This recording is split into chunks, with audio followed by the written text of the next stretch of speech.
فرمایا فَبِأَيِّ حَدِيثٍ بَعْدَهُ يُؤْمِنُونَ, اس حدیث کے بعد کس حدیث پہ ایمان لانے والے. یہ لفظ حدیث قرآن کریم میں کئی لوگوں کی باتوں کو لیے کہا گیا. دیکھو, سب سے پہلے قرآن میں قرآن کو بھی حدیث کہا گیا. اللہ نزل احسن الحدیث. قرآن میں جبرائیل کی بات کو بھی حدیث کہا گیا. هل اتاک حدیث ضیف ابراہیم المکرمین. قرآن میں نبی کی بات کو بھی حدیث کہا گیا. وَإِذْ أَسَرَّ النَّبِيُّ إِلَى بَعْضِ أَزْوَاجِهِ حَدِيثًا. نبی کی بات کو بھی حدیث کہا گیا. قرآن میں نبیوں کے دوسرے حل اتاک حدیث موسیٰ, دوسرے نبیوں کی بات کو بھی حدیث کہا گیا. تو حدیث قرآن کو بھی کہا گیا, حدیث کو بھی کہا گیا, حدیث فرشتوں کی بات کو بھی کہا گیا. لہٰذا کوئی یہ نہ کہے کہ اہل حدیث کا مطلب جو صرف حدیث کو مانے, قرآن ماننے والے نہیں. جی, اہل حدیث کا مطلب قرآن اور حدیث کو ماننے والے, کیونکہ حدیث دونوں چیز ہے. لہذا اہل حدیث کہہ دینے سے قرآن اور حدیث دونوں ماننے والے ہو گئے. اور یہ قرآن کریم میں فَبِأَيِّ حَدِيثٍ بَعْدَهُ يُؤْمِنُونَ, یہاں پر حدیث کا مطلب قرآن ہے. اللہ تعالیٰ قرآن کو حدیث کہہ رہا ہے. بہت سارے لوگوں کو پریشانی ہوتی نا کہ جی ہم اپنے آپ کو مسلمان کہیں, مسلم ہی کہنا چاہیے اور باقی نے کچھ کہنا چاہیے. وہی آدمی اپنے آپ کو مرد کہتا, انسان نہیں کہتا. جی, اللہ تعالیٰ نے ساری دنیا کو انسان بنایا نا, پھر آپ کسی کو مرد کسی کو عورت کیوں کہہ رہے ہیں؟ آپ کہو گے جناب علی پہچان کے لیے کر رہے ہیں. جی, دنیا میں بہت سارے مسلمان ہیں, اوریجنل ڈپلیکیٹ. ایسے بھی ہیں جو ابو بکر کے ایمان کو مانتے ہیں, اور ایسے بھی ہیں جو ابو بکر کو کافر کہتے ہیں. تو آپ کیسے کہہ سکتے ہو کہ دونوں مسلم ہیں؟ آپ کو کہنا پڑے گا یہ والا مسلم ہے, یہ والا مسلم ہے. چاہے آپ پورا سینٹینس میں بول کر اس کی ڈیفینیشن بتاؤ, یا ایک ورڈ میں کہہ دو یہ شیعہ یہ سنی ہے. ایسے سنیوں میں بہت فراڈ ہے. تو آپ جیسے جیسے ڈیٹیل میں جائیں گے اور اوریجنل چیز کو آپ نکال کے لائیں گے, تو لاسٹ میں آپ کو کہنا پڑے گا اہل حدیث مطلب وہ جو قرآن اور حدیث کو صحابہ کے طریقے پہ سمجھتے ہیں, اور اپنا وہی عقیدہ رکھتے ہیں جو نبی کا اور ان کے صحابہ کا تھا, اپنا وہی اخلاق رکھتے ہیں جو نبی کا اور صحابہ کا تھا. آپ یہ سارے جملے نہ بول کر ایک لفظ بول دیجئے اہل حدیث. اگر آپ کو نہیں پتا تو آپ کسی اہل حدیث سے پوچھ لیجئے کہ اہل حدیث کی ڈیفینیشن کیا ہے, لیکن ون ورڈ میں تو بولا جا سکتا ہے. جی, اس کے بعد 30واں پارہ ہے. 30ویں پارے کی پہلی سورت ہے سورہ نبا. نبا کا مطلب ہوتا خبر, اسی سے بنا نبی. نبا نبی جس کے پاس خبر ہوتی ہے. فرمایا اما یتساءلون عن النبأ العظیم, یہ لوگ کس چیز کے بارے میں سوال کر رہے ہیں؟ کہا گیا بڑی خبر کے بارے میں جاننا چاہتے ہیں. بڑی خبر قیامت کا دن ہوگا. اللہ فرما رہا ہے ان کو بتا دیا جائے گا, یہ معلوم کر لیں گے, کل ان کو خبر دے دی جائے گی قیامت کب آنے والی ہے. اسی صورت میں آگے چل کے اللہ تبارک و تعالی نے فرمایا یوم یقوم الروح والملائکۃ صفا, وہ قیامت کے دن ہوگا جب جبرائیل علیہ السلام اور سارے کے سارے فرشتے صف میں لائن لگا کر کھڑے ہوں گے. لا یتکلمون الا من اذن له الرحمن, کوئی فرشتہ بھی نہیں بولے گا اللہ تعالیٰ کے غصے کو دیکھ کر. اللہ جس کو اجازت دے گا وہی بولے گا. وقال صوابا, اور جو کچھ بھی بولے گا صحیح بات بولے گا, کوئی غلط بات بھی نہیں بول سکتا. اللہ نے اسے قیامت کے دن کے بارے میں فرمایا وَيَقُولُ الْكَافِرُ يَا لَيْتَنِي كُنْتُ تُرَابًا. اس دن قیامت کا منظر دیکھنے کے بعد, ساری دنیا کی بے بسی دیکھنے کے بعد, سارے فرشتوں کو لائن میں کھڑا ہوا دیکھنے کے بعد, یہ کافر کہے گا کاش کہ میں زندہ نہ ہوتا, کاش کہ مجھے انسان نہ بنایا گیا ہوتا, کاش کہ میں کوئی مٹی ہوتا, آج مٹی بنا کے مجھے ختم کر دیا جاتا جیسے جانوروں کو ختم کر دیا گیا, حساب و کتاب نہ دینا پڑتا. یعنی کہ انسان افسوس کرے گا. آج حساب کتاب دینا یہی سب سے مشکل مرحلہ ہے. یہ قیامت کا دن ہے, یہی وہ بڑی خبر ہے جس کے بارے میں لوگ پوچھ رہے ہیں. وقال صوابا, اس دن کوئی نہیں بولے گا. قرآن میں دوسری جگہ اللہ نے فرمایا ساری دنیا کے لوگ میدان محشر میں جمع ہوں گے. اللہ تبارک و تعالی وہاں آئے گا جلوہ افروز, وجاء ربک والملک صفا صفا. اللہ آئے گا, سارے فرشتے لائن میں کھڑے ہوں گے, سارے انبیاء بھی کھڑے ہوں گے۔ اللہ کے نبی کہتے ہیں اس دن اللہ جتنا غصہ ہوگا اس سے پہلے کبھی اتنا غصہ نہیں ہوا، کوئی نہیں بولنے کی ہمت کرے گا، یہاں تک کہ محمد الرسول اللہ بھی جب تک اجازت نہیں ملے گی نہیں بولیں گے۔ قرآن کہتا ہے الا ہمسا، ہمس کی آواز سنائی دے گی۔ ہمس جانتے ہیں کس کو کہتے ہیں؟ کسی بڑی مجلس میں بہت اوپن ایریا ہو، لوگوں کی تعداد بہت زیادہ ہو لیکن کوئی نہ بول رہا ہو، بس ایک الگ قسم کی ویو آپ کو سنائی دے، ہمس اس کو کہتے ہیں۔ کہا بس اسی طرح کی ایک ساؤنڈ آپ کو سنائی دے گی، یعنی خوفناک ساؤنڈ، اور ہلکی سی، مطلب ساری دنیا سامنے ہے، مخلوقات سامنے، فرشتے سامنے، انسان سامنے، جنات سامنے، کوئی نہیں بول رہا، ایک بھی نہیں بول رہا ہے۔ دنیا میں اپنے آپ کو رب کہنے والے بھی وہاں ہوں گے، دنیا میں اپنے آپ کو جھوٹے نبی کہنے والے بھی وہاں ہوں گے، دنیا میں ارب پتی کھرب پتی بھی وہاں ہوں گے، لیکن کوئی ایک لفظ بھی کیا مجال ہے کہ بول جائے؟ صرف ہمس کی آواز سنائی دے گی، بس ایک لفظ کوئی نہیں بولے گا۔ اور اللہ فرما رہا ہے جس کو اجازت دوں گا وہ بھی وہی بولے گا جو میں چاہوں گا۔ وقال صوابا، جس کی بات دنیا میں درست رہی ہوگی، ثواب رہے گی، اس کو بولنے کا موقع دیا جائے گا، یعنی سفارش کرنے کا حق اسی کو ملے گا جس سے اللہ راضی ہوگا، اور اسی کے حق میں وہ سفارش کرے گا جس سے اللہ راضی ہوگا۔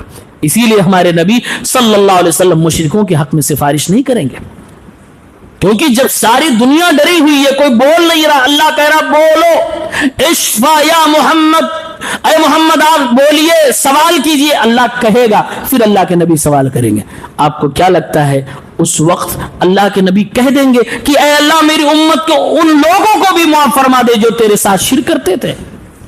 نہ، یہ کہنے کی اجازت نہیں ہوگی۔ اسی لیے ہمارا عقیدہ ہے قیامت کے دن شفاعت اسی کے حق میں ہوگی جس سے اللہ راضی ہوگا، اور اللہ اسی سے راضی ہوگا جو توحید پرست ہے۔ مشرکوں سے اللہ کبھی راضی نہیں ہو سکتا۔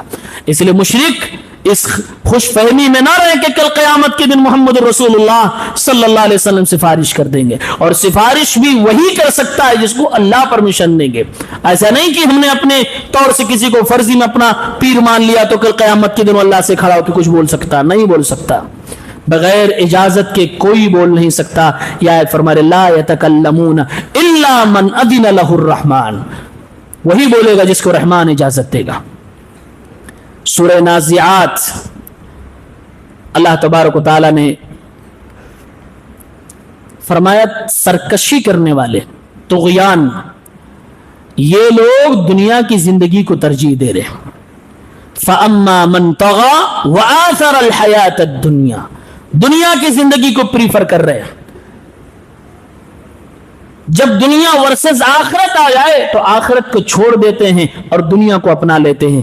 اللہ تبارک و تعالیٰ فرما رہا ہے یہ جہنمی لوگ ہیں۔ فَإِنَّ الْجَحِيمَ هِيَ الْمَأْوَى، جہنم ان کا ٹھکانہ ہے۔ بہت سخت آزمائش ہے، یہی تو ہماری اور آپ کی آزمائش ہو رہی ہے۔ دنیا ورسز آخرت، دنیا ضروری چیز ہے، آخرت کی بھی ضروری چیز ہے، ادھر بھی واجب ہے ادھر واجب ہے۔ ہمیں اور آپ کو پہلے آخرت کے واجب پر دھیان دینا ہے۔ آخرت کی چیزوں میں سے کسی واجب کو چھوڑ کر دنیا کا کوئی کام ہم نہیں کر سکتے جی۔ اور اللہ نے فرمایا فَإِنَّ الْجَحِيمَ هِيَ الْمَأْوَى، ٹھکانہ جہنم ان کا ہوگا۔ پھر آگے فرمایا وَأَمَّا مَنْ خَافَ مَقَامَ رَبِّهِ وَنَهَى النَّفْسَ عَنِ الْهَوَى، اور جو اپنے اللہ کے سامنے کھڑے ہونے سے ڈر جائے، اللہ کی عظمت اس کی کبریائی کو دھیان میں لا کر ڈر جائے، اور اپنی آپ کو اپنی خواہش اور اپنے نفس کی پرستش سے بچا لے، فَإِنَّ الْجَنَّةَ هِيَ الْمَأْوَى، تو اس کا ٹھکانہ جنت ہی ہوگا۔ ادھر اللہ فرما رہا ہے جو طغیانی کرے، سرکشی کرے اور آخرت کو چھوڑ کر دنیا کو ترجیح دے، اس کا ٹھکانہ جہنم ہوگا۔ ادھر فرما رہا ہے جو اللہ کے سامنے کھڑے ہونے سے ڈر جائے, حساب و کتاب سے ڈر جائے. ظاہر سی بات ہے جو اللہ کے سامنے حساب و کتاب سے ڈرے گا وہ انسان دنیا میں بہت پھونک پھونک کر قدم رکھے گا, وہ اپنی آخرت کو بنانے کی کوشش کرے گا. فرمایا ایسا آدمی جب اللہ سے ڈر رہا ہوگا, حساب و کتاب کے دن سے ڈر رہا ہوگا, وہ کبھی بھی اپنے نفسانی خواہشات کی پیروی نہیں کرے گا, تو اللہ تعالیٰ ایسے انسان کو جنت میں جگہ عطا فرمائے گا, جنت اس کا ٹھکانہ بنا دیا جائے گا. چند جملوں میں اللہ تعالیٰ نے جنتی کون ہوگا, جہنمی کون ہوگا, یہ فیصلہ فرما دیا. پھر سورہ عبسہ ہے, عبسہ وتولا. عبسہ کا مطلب ہوتا ہے پیشانی آدمی ایسے سکوڑ لے, کوئی چیز ناگوار لگتی ہو تو ایسے کرتے آدمی, اسی کو بولتے عبسہ. اللہ تبارک و تعالیٰ نے اس سورت کے اندر فرمایا ہے کہ اے لوگوں تمہیں قیامت پہ یقین نہیں آ رہا. ایک اور مثال دیتا ہوں, اپنا جو کھانا کھاتے ہو کھانے کو ایک بار دھیان سے دیکھو, کھانے کی اصلیت تک پہنچو, یہ کھانا آیا کہاں سے, فرسٹ پوائنٹ تک جاؤ. فرمایا فَلْيَنظُرِ الْإِنسَانُ إِلَىٰ طَعَامِهِ, انسان کو اپنے کھانے کی طرف دیکھنا چاہیے. اَنَّا صَبَبْنَا الْمَاءَ صَبًّا, ہم نے خوب بارش برسائی. ثُمَّ شَقَقْنَا الْأَرْضَ شَقًّا, پھر ہم نے زمین کو پھاڑ دیا. فَأَنبَتْنَا فِيهَا حَبًّا, پھر ہم نے زمین سے اناج نکالے. وَعِنَبًا وَقَضْبًا, زمین سے ہم نے انگور بھی نکالے, ترکاریاں اور سبزیاں بھی نکالی. وَزَيْتُونًا وَنَخْلًا, تیل زیتون بھی نکالا, کھجور کے باغات بھی نکالے. وَحَدَائِقَ غُلْبًا, اور گھنے باغات بھی نکالے. وَفَاكِهَةً وَأَبًّا, انسانوں کو کھانے کے لیے پھل فروٹ, جانوروں کو کھانے کے لیے گھاس اور چارہ بھی نکالا. مَتَاعًا لَكُمْ وَلِأَنْعَامِكُمْ, تمہارے لیے سامان, تمہارے چوپایوں کے لیے بھی سامان کھانے کا تیار کر دیا. اللہ میسج دے رہا ہے اے میرے بندوں یہ ساری چیزوں کو دیکھو, آسمان سے بارش ہوتی ہے, پھر زمین سے یہ پودے اگتے ہیں, اناج تیار کیا جاتا ہے. اے میرے بندوں یہ آسمان سے بارش برسانا, ایک چھوٹے سے دانے کو یہ طاقت دینا کہ وہ زمین کا سینہ چیر کے باہر نکل جائے اور اپنے کوپلے پھیلا کر اور پھر وہ آگے چل کے اپنے اندر اناج پیدا کر دے, یہ چھوٹے سے دانے کو طاقت دینے والا کون؟ یہ اناج تمہارے کھانے کے قابل بنانے والا کون؟ زمین کے اندر وہ مٹھاس نہیں جو پھلوں میں آ جاتا ہے, زمین میں کوئی اور ٹیسٹ نہیں, صرف تم وہی پانی سبزیوں میں ڈال رہے ہو, وہی پانی تم کھجور کے پیڑ میں ڈال رہے ہو, وہی پانی تم دوسرے اناج میں ڈال رہے ہو, لیکن سارے پھلوں کو الگ الگ ٹیسٹ میں بدلنے والا کون؟ سارے اناج کو الگ الگ ٹیسٹ میں بدلنے والا کون؟ سارے پھلوں کو الگ الگ ذائقے میں تبدیل کرنے والا کون؟ جب سارا کچھ میں کر سکتا ہوں تو میرا حق بنتا کہ میری عبادت کی جائے. اور یقین کر لو کل قیامت کے دن میں تمہیں بھی دوبارہ زمین پھاڑ کر زندہ نکالوں گا. شققنا الارض شقا, زمین کو ہم نے پھاڑ دیا ہے. زمین کو کیسا پھاڑتے ہیں؟ کدال سے, کسی ہتھیار سے. یہاں جو پھاڑنے کی بات ہو رہی ہے یہاں صرف ایک دانے سے پھاڑنے کی بات ہو رہی ہے.